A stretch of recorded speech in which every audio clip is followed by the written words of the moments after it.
Hello, welcome to the Masterclass of the Exponential Individual 6 Ways to Live Your Best Life and Better the World. I'm Angela Fay, calling in from Vancouver Island, British Columbia, Canada. Hi everyone, Rodrigo Salazar from Santiago de Chile. Very pleased to be here and welcome everyone. Awesome. So we are going to jump right in with the presentation. We're going to bring it up on the screen for you.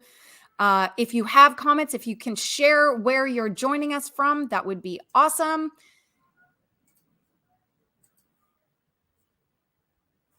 Going to just life and better.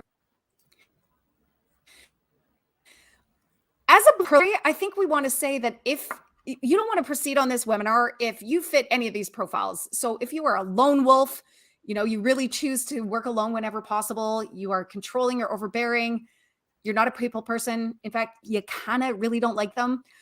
If you're compliant and comfortable with your status quo, if you are so busy that you will not be able to invest in self-optimization, or you've succumbed to the Great Resignation, you're withdrawing, contributing to community, this is probably not the right place for you to be. Most of you have been motivated to show up because you're experiencing one or more of these. Rodrigo. Sure, Angela. And for example, if you are experiencing low energy, focus, clarity, agitation, are you experiencing as well low creativity, innovation, leadership, time spent doing what you love, connections to help you achieve more, certainty of where to invest next? These are the things that you're experiencing lower than optimal. What else? Is there anything else that you're feeling out there that you really want to make us known, let us know?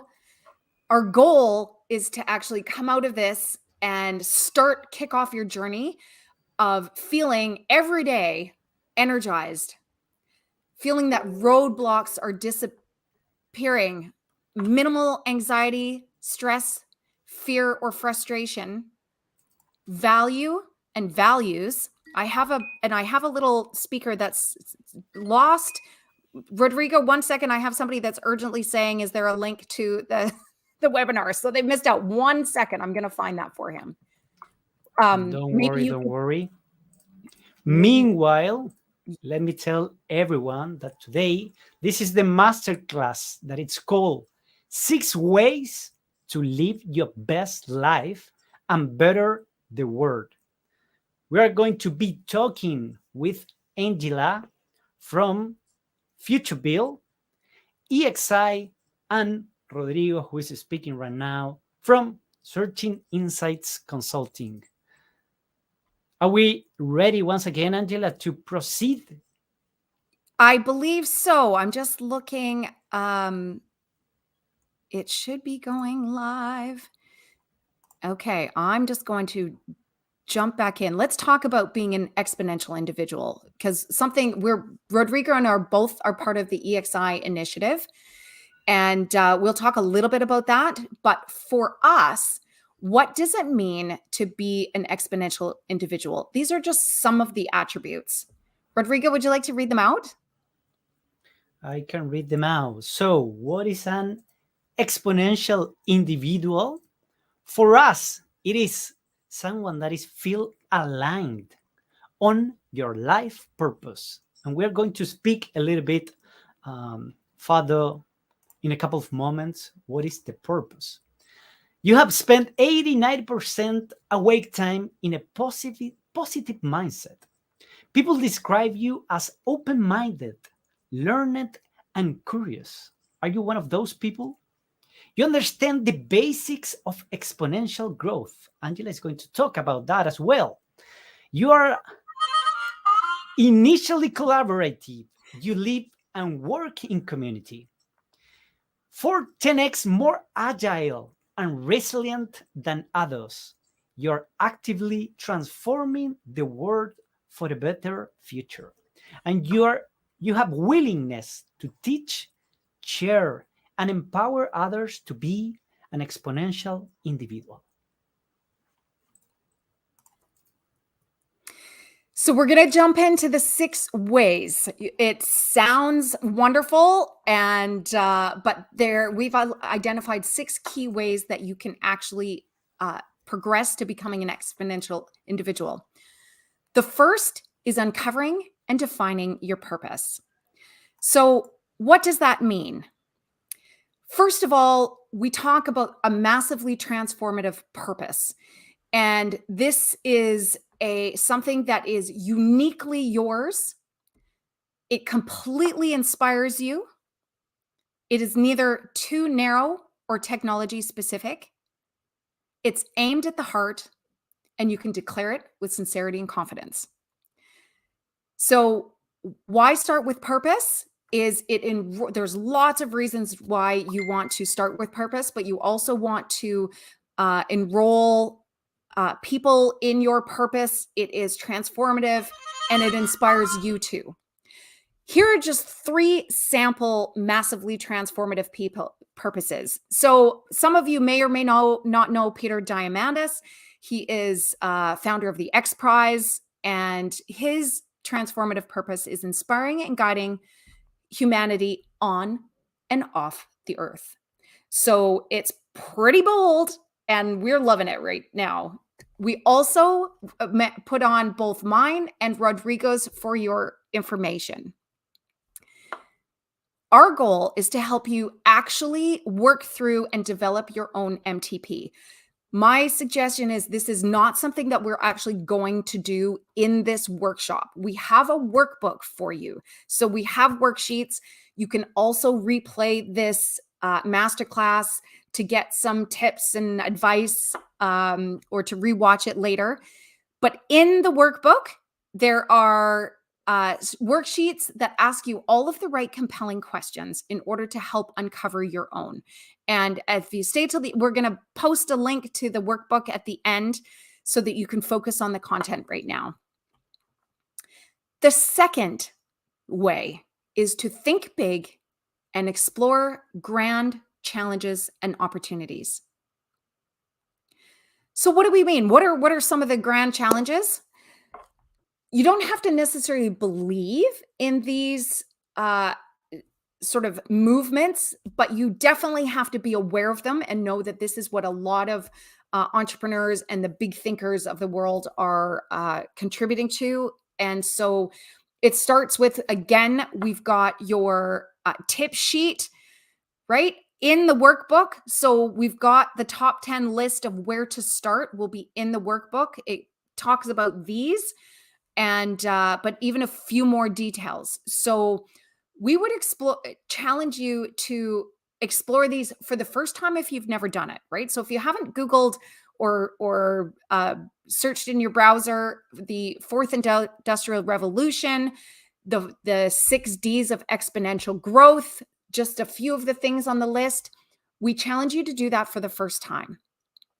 If you are aware of some of them, like the 17 Sustainable Development Goals, we actually challenge you to now look at those challenges with a fresh perspective now that you have uncovered and defined your MTP, right? Your massively transformative purpose.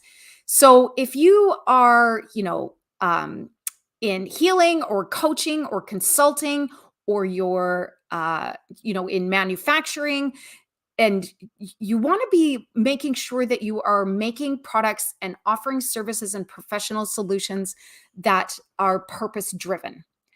And once you are armed with those and you have the filter of that, now go explore these grand challenges through that filter. Step 3, imagine and build your next self-awareness story. So what do we mean by that? Well, your story really is a combination of what got you here, but it's also potentially your old story. So, what I mean by that is quite often what you needed to, how you showed up, what your beliefs, your values that you needed to thrive as a child or as a teenager or as a young adult. Um, maybe those beliefs and those behaviors and those stories helped you thrive then, but maybe they're not as relevant to you today. So be mindful and take a moment to actually uh, filter what's really your story today and what is going to be your story in the future. What are you committed to? Right? What is the future that you are committed to? And whoop, and I'm whoop, Angela, did if, I if I can yes.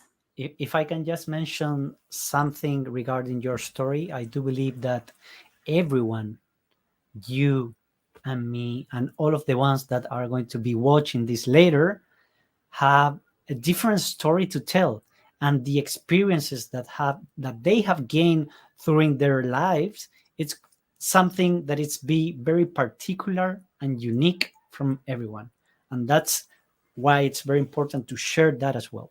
um, I was telling you on the private chat that we have that apparently the live in LinkedIn is not working properly, but don't worry because this video and recording is going to be on the YouTube of FutureBuild. Go ahead, Angela. Thank you.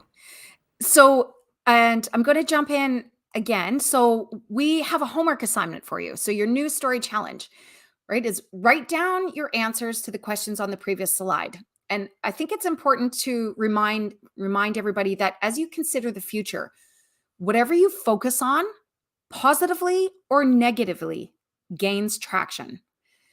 And so what I mean by that is if if you're constantly thinking about how the you're not thriving in your relationship either at work or at home, or you are really disgusted, for instance, by the leadership, just being thoughtful and letting that consume you helps it gain traction. So going back to your story, and I think that's an important point. Thanks for bringing that up, Rodrigo. Is everybody's story is unique. What we want you to do is we want to share your story with 3 people that know you for feedback. Is it clear? Is it compelling? Does it actually sound like you? And can you present it with sincerity and confidence? And this is sort of pulling in your MTP and your news story, right? And now you should be able to you should be ready to share it on LinkedIn biographies. And in particular, I would certainly encourage you to be on LinkedIn if you're not already on LinkedIn, and for podcast introductors or author biographies. Angela, can I ask in the previous slide, with whom specifically should I share my story? Could it be my family members or it can be other kind of people?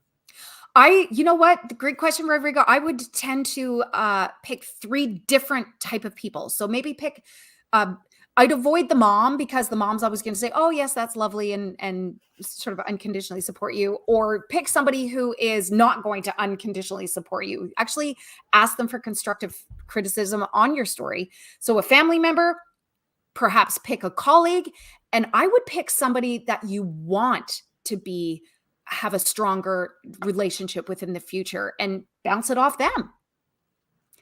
Excellent. So let's jump into number 4. Let go of the things that don't serve you. This is a big one. So you're now armed with your MTP, right? You've explored some grand challenges. You have a story and a future that you want to invest in, and you've put together your bio to say this is how I can do it. And sometimes you're going to find that there's things in that process that no longer serve you. So you might need to simplify. you might realize that there's some things that are now unimportant. That they've served you in the past, but they're unimportant for you going forward. Those things that are outside of your control, my suggestion is to let them go. They are a classic. I'll give you a little kind of fun story. Is I have been asked so many times over my last 15 years, well, so many times, let's say 4 times, would I consider running for council? And when I apply my purpose and how I can best serve people in my community, it's not as a local counselor. It's actually in a different way. And part of that process is because, there is so much corporate immune system. There is a lot of systems in that environment that are roadblocks. And I realized that. And I thought, you know what? I'm better off showing up in a different place, in a different time. So just be mindful of those things that are outside of your control. Also, intentionally let go of anxiety and stress and fear and frustration. And if you are saying to yourself, easier said than done, and thank you, Verda, how do I do that? We do, right? We do have a worksheet that can help you do this. It's also, we're going to talk about it in one of the next ways, is you can change your perspective. And, you might have relationships that you need to let go of. We also want you to take action on quick wins and long nurtures. So your homework challenge, again, what can you let go of? In the workbook, there is a worksheet that will help you. It just has the quick wins and long nurtures. You want to write down your answers to the questions on the previous slide. This will help you identify these quick wins and long nurtures to let go of. Again, share your list with 1, 2, maybe 3 people who will actually keep you accountable to do it. And you want to, when you let go of things, you can either have them for a trial, or you can have them be permanent things that you let go of. So, and when you do, be mindful of what happens after letting go of each thing. So, do you have more energy? Do you have more time? Do you have more clarity, focus, or confidence? Perhaps you even have more capacity. And if there's any examples of people that they want to share, absolutely let us know. But here's an example. I have heard several people say, I'm quitting Facebook. And what does that mean, right? Does that, when you do, why have you be mindful of why you are? Or, maybe you say, instead of quitting altogether, you could say, listen, I'm going on a hiatus, or I am, all I'm going to do is I'm going to look at it once a week for 30 minutes to catch up with my friends. Be intentional about what you can let go of. And so in that process, part of the exercise is actually, what you're committed to, as I explained that, how you can engage with them, if at all, and how much time are you willing to invest in them, if at all. So again, write down with specificity on that quick wins and long nurtures. And can you think, Rodrigo, do you have any examples that you can share of something that has already popped up? Angela, I have a question for you, because I do believe that sometimes it could be very difficult to let go something. For example, a toxic relationship or something, or your business. Imagine that you just have created your startup. You have 1 year running that business, and sales are not going up. Like how, like what exactly determines that I should let go the toxic relationship and that business? I mean, it must be very hard. Like, how can I do that? Part of the challenge of this workshop is this is not a progressive order of do this, do this, do this. It's actually kind of, these are the 6 steps. They will ebb and flow with each other. We are going to talk about a couple of more steps that are really important to help you identify what do you need to let go of. It might be as simple, Rodrigo, as changing your perspective. Okay. So, but taking a toxic relationship, for example, might be on your long nurture list. This is not something that can happen tomorrow. It might be. It might be somebody that you can say, listen, an example at work might be, this person in my work group is completely toxic from my perspective at the moment. I'm going to ask you to do a deep dive in a moment, but today you think that you're engaged with them in a toxic way, and you might put them on a quick win to say, a quick win might be figure out how that person can become less toxic in my life. Okay. Interesting. So your quick win could be, it might be that they are overwhelmingly toxic for you. So I know, challenge you to say, it might not be like abandon them altogether. In a personal relationship, right? And let's talk family again, to bring it a little bit closer to home. Again, it might be just a perspective shift, but if you consider what I just said, it might be that really it's toxic.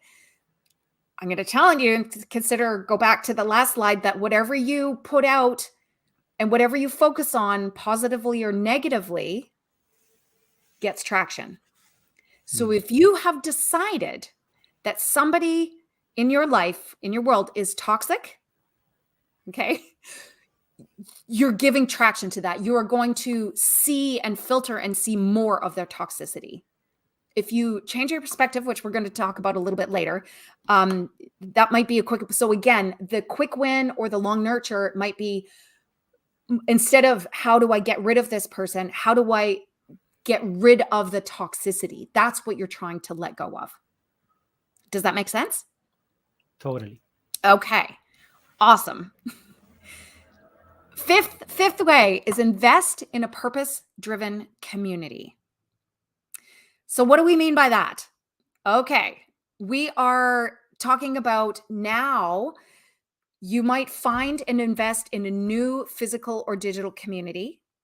Okay. You might show up with your MTP, your thinking big, your story, your future story.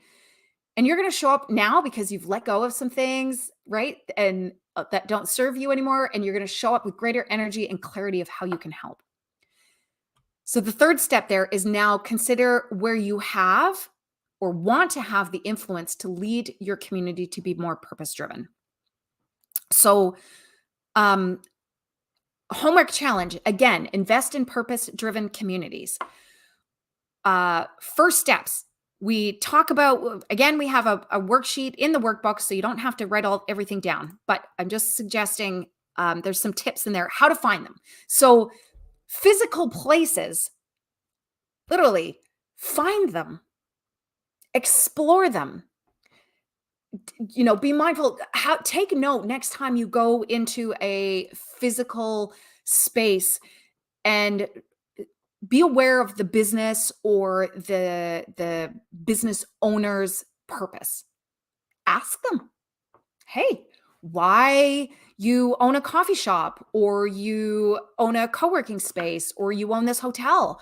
What are you really what impact are you trying to make in the world? Start asking the question. There's lots of digital places. Thanks to, the last disruption in the last few years, there are many, many digital places. Again, find them and explore them. And in your workplace, you may or may not have the gumption in your current workplace to show up with all of your big thinking and your purpose and your story. It might be difficult if it's on your long nurture list instead of your quick win, but you could go into another workplace again and find out, do some research. Why are they've self-identified as a purpose-driven community? Ask them what challenges them, what impact are they trying to make in the world?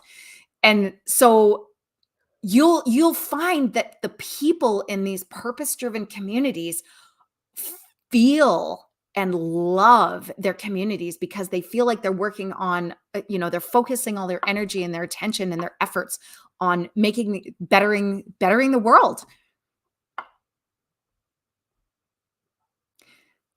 The next one is a big one. So I just want to pause for a moment. Rodrigo, did you have any questions about the open community or the purpose-driven communities? Probably the only questions, Angela, would be like examples of these kind of communities, and where do you think people should go to search for this kind of community? Because it sounds really like pretty to hear it, but where are these kind of communities? Do you know one of these communities, Angela, that we can spread the word and share to everyone? Absolutely. So I've actually got 2 very specific communities that I'm a part of. Well, I can probably name several, but in the worksheet, there are some actual tips of how to find them. So you see on the corner of the worksheet there, find one. There's some actual tips on some of the of purpose-driven communities. One example is the Open EXO community. So, in full transparency, Rodrigo and I are both, that's actually where we met. So again, this is a perfect example of how people can meet all over the world. They have a shared purpose and they immediately can, they're in synergy with each other. They can bounce easily off each other. They speak the same language. They have the same training. They have a similar economy. And so a purpose-driven a community that we're part of is Open EXO. So if you look at openexo.com, their MTP is to help civilization Rodrigo, now I'm missing it. Transform the world for a better future. Thank you. Transform the world for a better future. And so super clear. It was referred to me during COVID by a colleague, Chris Smedley, who again has a very similar purpose to me in life, which is about building impact and purpose-driven communities. So and then another business partner of mine, Ed Champion, he's smartvillages.ca. These are purpose-driven people, by the way, but they are, because we have a very, very similar purpose, it makes being in business or being in relationship with them faster and far more meaningful, way more enriching when you're working on a similar purpose together. Does that make sense? Yes, of course. Okay. So for you, I would encourage you, whatever your MTP and your purpose is, literally search, if it's education, you could go education, purpose-driven community and see what pops up. And if you have a question, ask in the workbook. And even at the end of the seminar, we've got links to both Rodrigo and myself. One of them is a simple open and ask. Go ahead and submit a question saying, listen, this is my MTP and I'm looking for a purpose-driven community and this is what I do. Could you help me find them? We'll do our best. So that's what we're here for. This one, I feel like I need to take a bit of a deep breath. So this is probably the biggest one for me. And so learning the origin of and mastering your feelings. Why this is such a big one for me is I'm a child of a generation of parents that rarely never mind taught me how to express feelings, right? It was kind of one of those, the minute you got raw or saying, this is how I'm feeling, there was a bit of a, avoidance factor. And so, and this is really, I'm talking about these ways because these are real experience that I've personally gone through. So this has been a really big step for me in the last 4 years. Several disruptions, right? There's been a marriage separation. There has been the loss of a business partner of 15 years. So there's been some disruptions in my life that have caused me to go, what do I do with this? And I luckily was able to surround myself with the right people who helped me through the process of learning the origin and mastering my feelings. We're going to talk about a few specifics. But if you think about right now for yourself, on a scale of 1 to 10, share where you think you are currently. So 1 being a super beginner on understanding the origin and mastering your feelings, and 10 being, I'm an invested expert at this. So I'm curious where you find yourself today. And the goal is we want to do a check back in with you, and hopefully you're way closer to, you've gone up the sliding scale from a 1 to a 10, hopefully, even after a little bit of practicing putting what you're learning today into practice. So let's just for a moment talk about your feelings. First of all, what are they? They are physical and emotional. So these are if you have I'm going to tell the story of I was just at a healing retreat earlier this fall, and the leader of that retreat, when he was young, he was in his 20s, and he had a ailment in his foot. There was like a pain in his foot that accelerated over time and got to the point where he could no longer walk. He was walking with his cane. This was an otherwise fit, young individual that had a whole life in front of them. And he had this pain that became eventually debilitating. And people in the traditional healthcare system said, listen, the only option for you to stop this pain is to amputate. And he was bewildered and, thank goodness, said to himself, there has got to be something else. So he, at this point, actually went on a healing retreat down to, you've probably heard of like ayahuasca or some natural healing retreats. There are many. There's peyotes, there's lots of healing retreats, but he was in dire straits, and he went down in his early 20s, and they discovered that the pain in his leg started at the death of his dad. And he lost his dad young, and it manifested in him. So it's a pretty intense story. It's not my story. I'm sharing this story, but and this young man went on to say, holy moly, and he was healed. He still has some triggers. He's now like 15 years later. He's got some triggers in his foot, but the triggers in his foot now are signs that something's up. So the physical ailment that he experienced in his foot, he didn't have to amputate it. He healed it.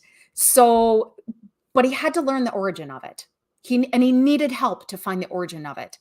It was a little bit too intense for him to feel on his own. He is now a master healer, by the way. And now his whole entire life is dedicated to helping people heal and show up and be, exponential individuals in their own right. So that's what I mean by, that's an example of physical.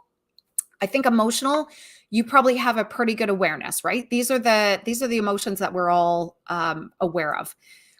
What I had no skill in, even as soon as I was a pretty emotional being. People would describe me as, oh my gosh, and you're so emotional. What I didn't have the skill in is how my feelings showed up in my body, or what to do with them once I experience them. Like if I was experiencing extreme joy, what am I going to do with that? If I'm experiencing extreme frustration, or if you get to the point where you're actually angry or resentful, you're there because you've started, in your journey before with a smaller incident that sort of layered on, and now it's grown into resentment. And we talked about the giving energy, even positive or negative. Now it's like, oh, you find that you're resentful, or you're resenting way more than you want to be. So you need to identify your feelings. So what triggered them? One of my favorite moments, I call it the ham sandwich example with Brené Brown in the book, in one of her books, is, she's working diligently. What she's done is she's signed up for way too much work. She's doing another speech. She's writing another TED Talk. She's trying to write a book. She's got clients she's trying to serve. She's got way too much on the go. And her husband comes in the room and says, hey, Brené, what's for dinner? And she blows up at him and says, right? What do you mean, what's for dinner? I suppose you expect me to make dinner too. And she said, why don't you just make yourself a bleep bleep ham sandwich?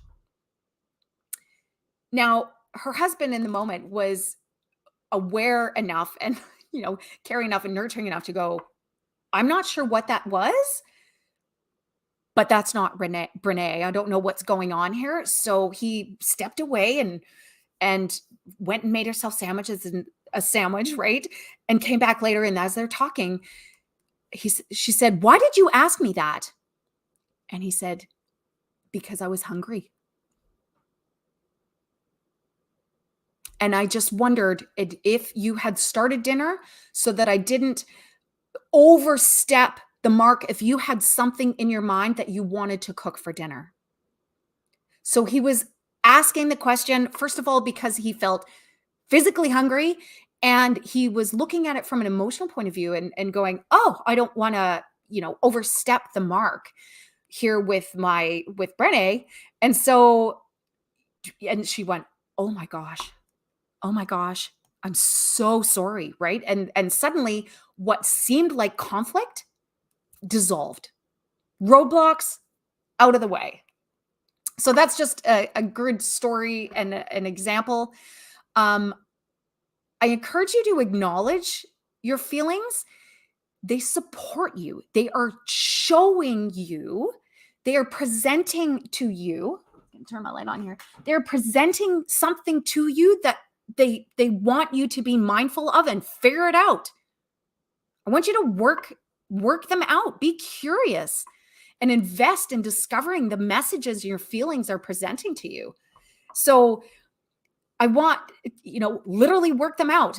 And we're going to talk in the next slide about a couple of exercises. So and when I say work them out, I mean physically and emotionally. Work them out.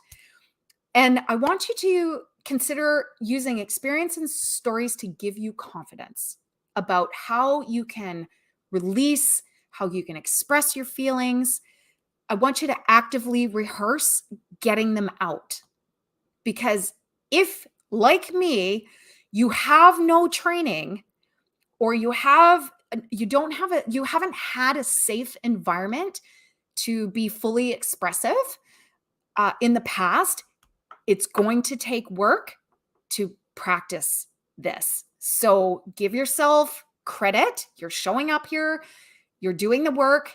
And so use experiences and stories to give you confidence. I just gave you two. All right. I gave you the physical story of my healing leader and, a Brené Brown story. Of course, another big one is cultivating the 10 power emotions. So you probably know them. I've listed them in the workbook in the handout. So again, I'm not expecting you to write this down, but just be mindful that those 10 power emotions are gratitude.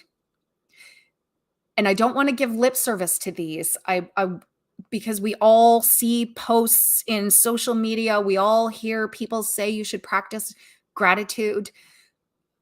There is a difference between saying thank you and feeling thankful.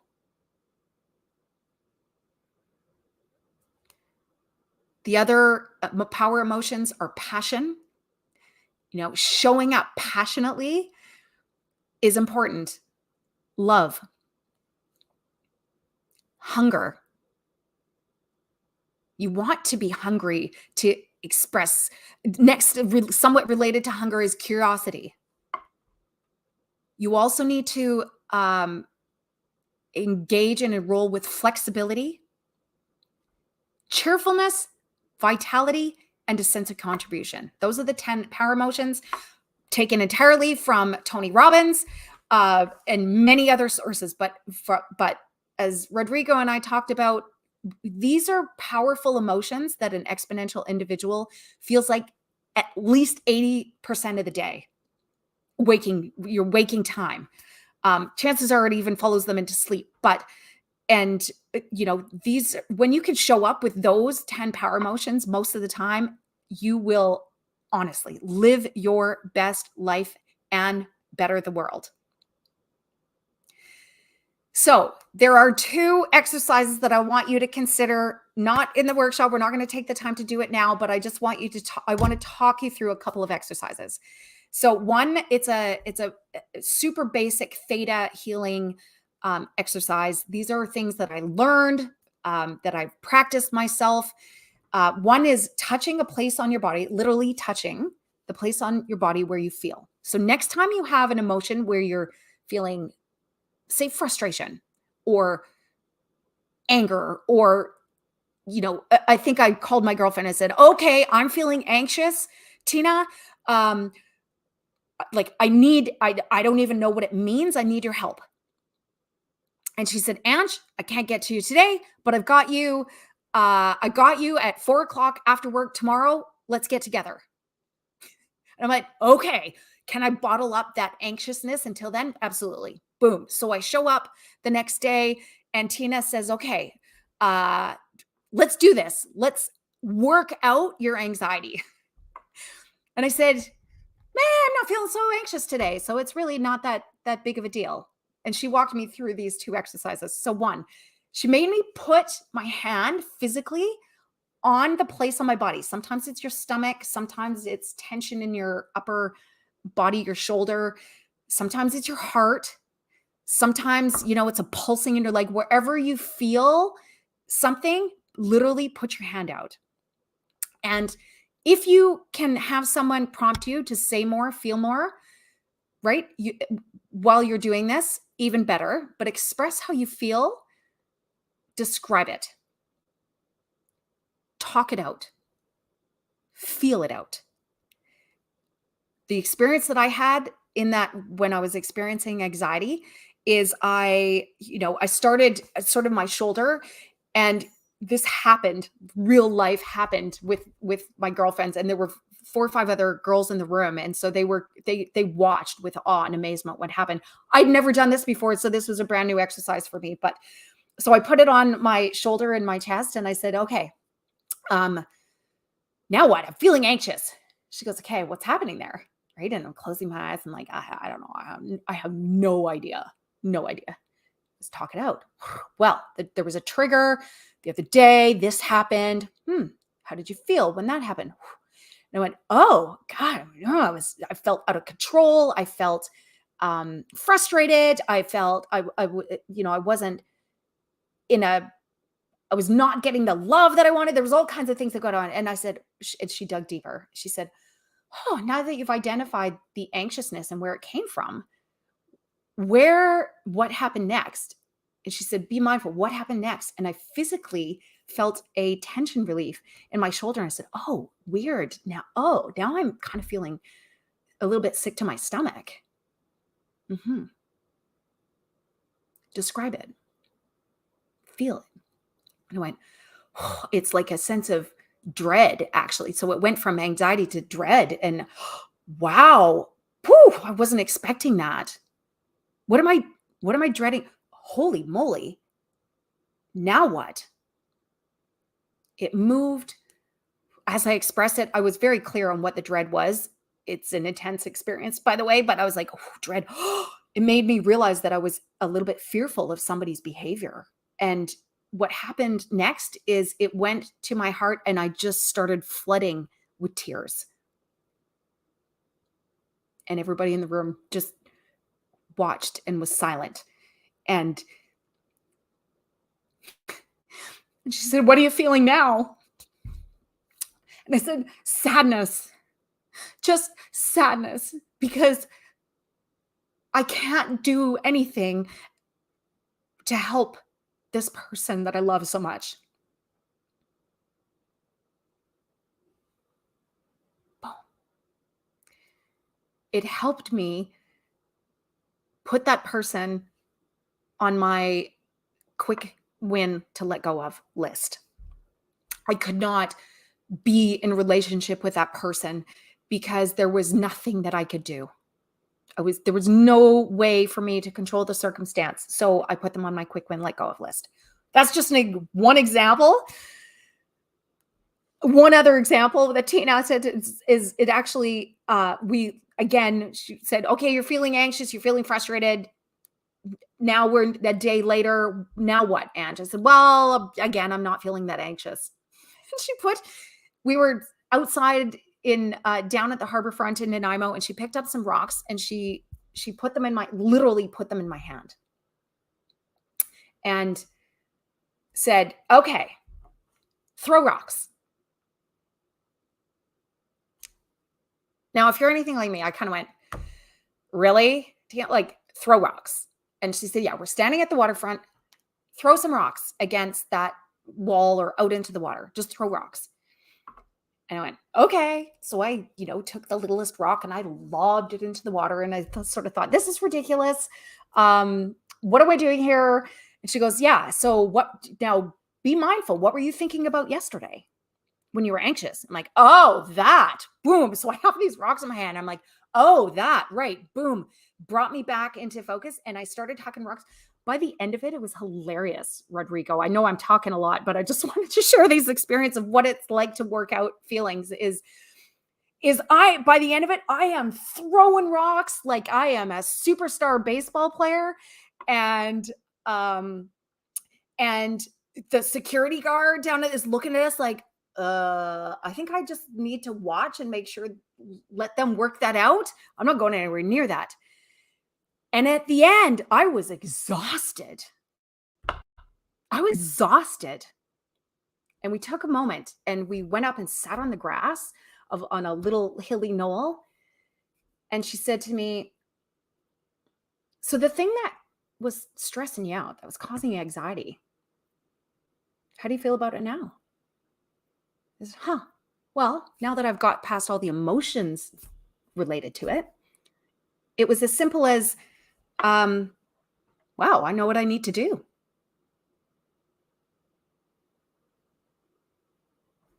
Hopefully those two exercises give you an example of what you can do. There's actually way more on this is probably the biggest one. This is the big one. The learn the origin and mastering your feelings. Yeah, this is by far the biggest slide. There is a lot more in the workbook tips. So be careful because you don't want to get overwhelmed with all of the tips and tricks. But just to give you an example, like on the worksheet is right. Well, and let me tell you one more share. This is a big share in the telling stories and feeling things out. So, and this is my true story. So another story, Dosed 2. It's a movie. I was completely intrigued by Dosed 1, or Dosed the movie. And the same friend, Tina, she invited me to this documentary. It was a gift. It was a story about a 55-year-old woman who was diagnosed with cancer. And she was told she had 3 months to live. She went way out of her comfort zone. And I'm not going to reveal the whole movie for you. I don't want to ruin it for you. But essentially, she experienced natural medicines to help her deal with the anxiety of dying. And I was with my girlfriend, Tina, and holy cremola, when I was watching this movie, literally, I'm at the university theater. It was like a pre-launch. I was crying my eyes out. I was literally in the theater crying, and I forgot I had, tissues. And through the movie, I was crying. And then I literally jumped for joy when the woman in the movie surprised everybody and came on stage at the end of the movie. She still has cancer, but she's still going strong 4 years later. What I wasn't aware of at the time and why I was so emotional during the movie, I was aware during the movie for a lot of reasons why I was emotional, because my mom was sick with cancer. And the last conversation I'd had with her said it could go this way and be really good, or it could go this way and be really bad. What I didn't know is I watched the movie on a Sunday night, and it was 1 week later, the following Sunday, I was holding my own mom's hand as she took her last breath, and she died of cancer. So I knew in that moment that the movie had been a gift. It was an experience and a story that absolutely helped me feel more empowered. So that's a big share. That only just happened not that long ago. So those are examples of learning the origin of and mastering your feelings.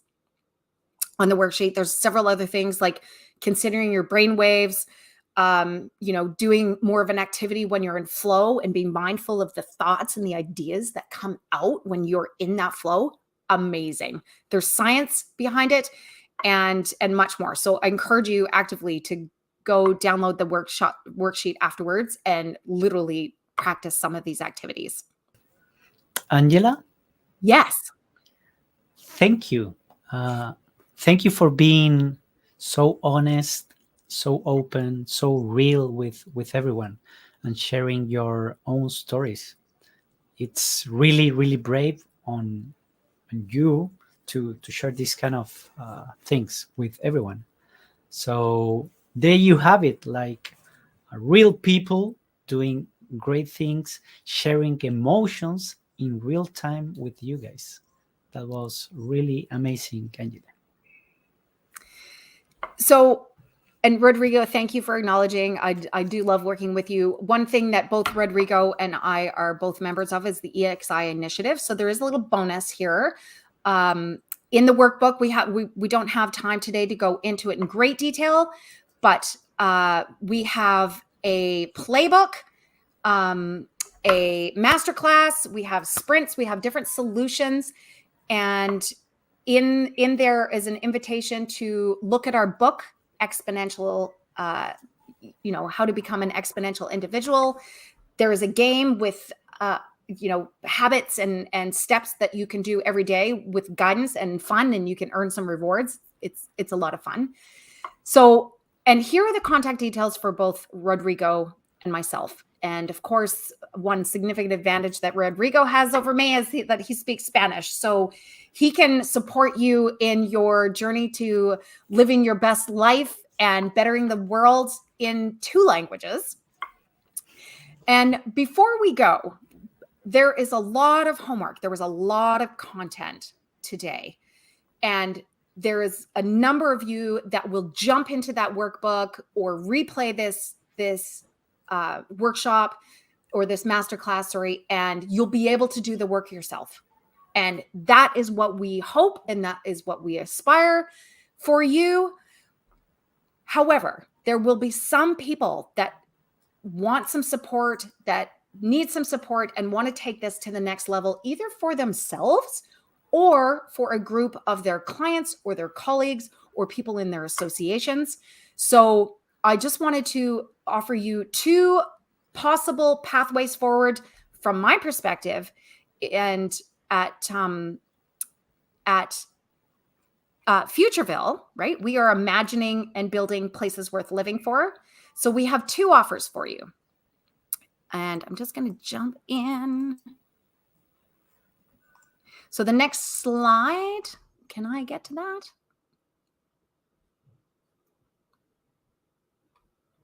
There it is. So we have a 5-day mastermind.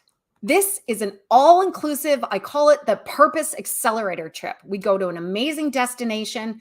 We really sort of dig deep in doing this work in a safe, inclusive, sharing environment. We have 5 days of doing the work.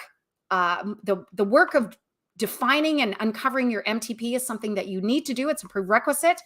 And the rest of the work that we can do in a seminar, right? In workshops, in sharing circles, in an immersive destination. We do an awesome 2-day nature adventure.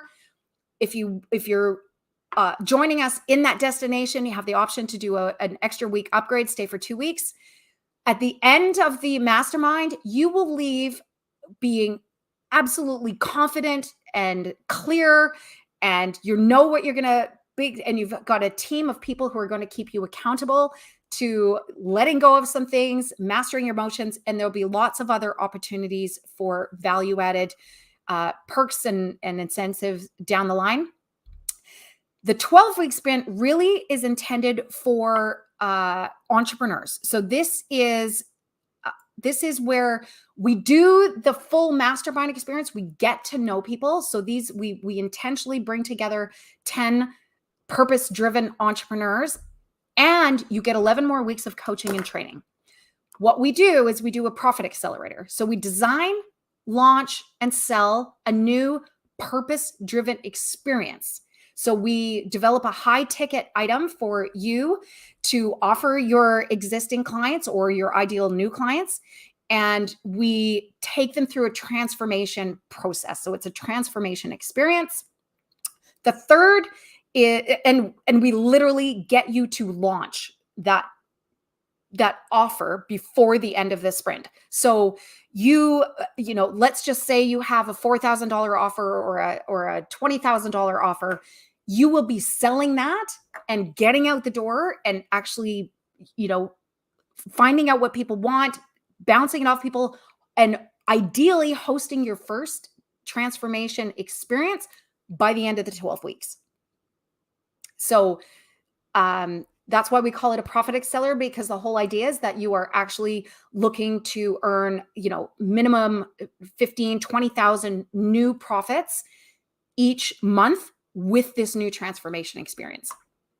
The third is we do a property accelerator. So we're also, this is the village aspect. We're going to get you to owning real estate in amazing destinations around the world. You're going to take some of those new profits that you just earned in your profit accelerator, and you're going to redirect them into a real estate, into co-investing in a real estate property that is earning you some residual income, but that you can have ongoing access to if you choose to ongoing. So it's going to be both a real estate investment and a lifestyle investment. So those are the two offers. If anybody wants to find out more, again, I'm going back to the slide. Let me just scroll up. There's our contact details. So if there's any questions, we're happy to stay on a little bit longer.